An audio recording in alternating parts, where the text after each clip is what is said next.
Welcome to Ruger Tech Tips. I'm going to show you how to reassemble your Ruger Precision Rimfire rifle.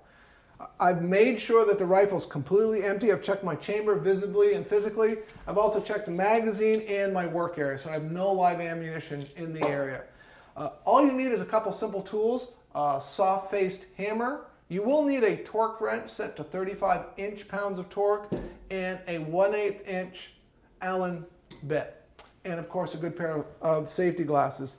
To begin with, I'm going to put my trigger group into the rifle. So I'm going to flip my rifle upside down, and a couple little slots here, these protrusions will fit in these slots inside the receiver. So I'm going to compress this back down, and then we need to tap it to the front. So I'm just inserting this down inside the receiver, and then you're just going to tap this all the way forward. The caulking piece, this is this piece right here, that needs to be seated. So you can grab that with your fingers and you just kind of manually walk that into place. It'll spring back in. Once that is in place, we have our spring, our tension for our caulking piece, and it sits in this kind of a J-shaped hole. I need to reseat that. You could use a tool. You can just grasp that with your fingers, and if you just push down and swing that around, you can reseat that. Next up, I'm going to take my stock assembly, and I'm going to sit my stock assembly down onside my barreled action. You want to make sure your safety is in the safe position when you do this. So I'm just going to set this entire stock assembly down. There's two screws that you'll need for this. There's a longer one and a shorter one. The longer one goes to the rear, shorter one to the front.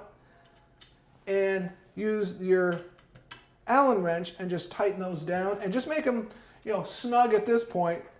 You will need to put a torque wrench on those, 35 inch-pounds of torque. So I'm just going to get these started by hand. I'm going to change bits here, and I'm just going to torque these down the rest of the way. Once your stock assembly is in place, you're just going to take your bolt assembly and depress your bolt stop here on the side, push that all the way in. You're going to just slide your bolt assembly all the way in and close that.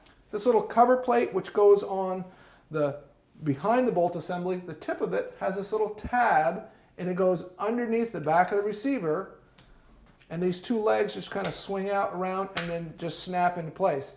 And that's it on reassembly. I'm just going to check, make sure I'm clear. I'm going to do a quick function check. Going to make sure with my safety, with the safety on, I cannot fire it. Safety in the fire position. It fires. Everything feels like it's working normally. You have successfully reassembled your Ruger Precision Rimfire rifle. Thanks for watching this Ruger Tech Tip.